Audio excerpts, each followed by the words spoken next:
Our next guest says President Trump should follow Ronald Reagan's playbook as he plans for his meeting with Kim Jong-un. Listen to what Newt Gingrich said about the parallels between Presidents Trump and Reagan. Roll tape.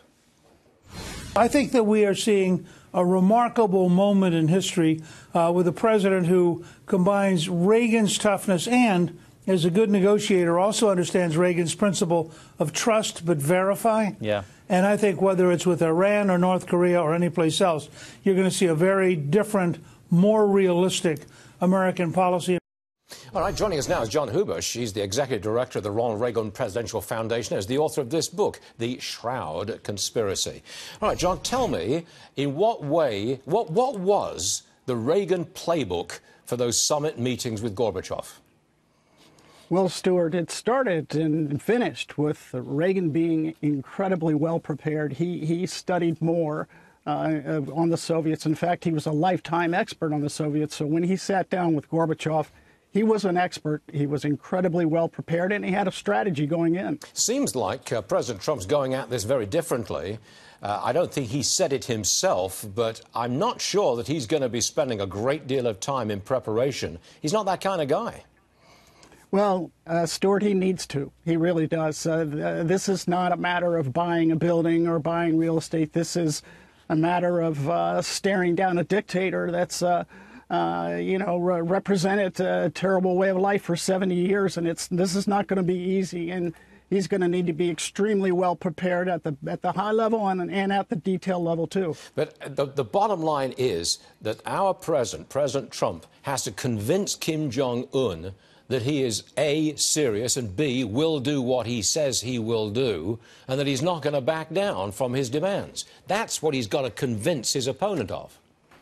Yeah, he does. And, Reagan was successful in that.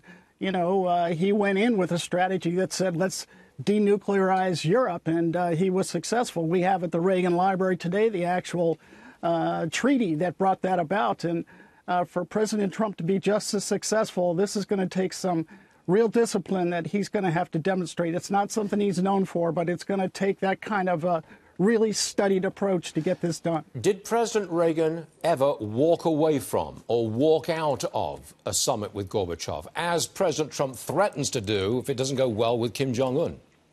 Yeah, there's a page right out of the Reagan playbook. He absolutely did in Reykjavik in 1986.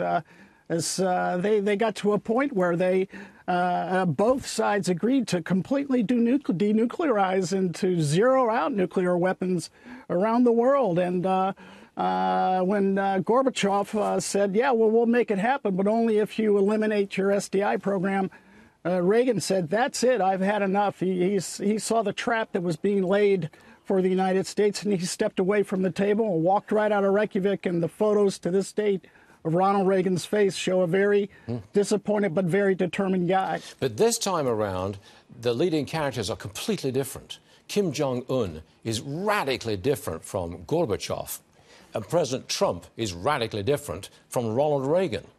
I mean, it's just a very different situation, isn't it? So it's very hard to say the playbook must be the same.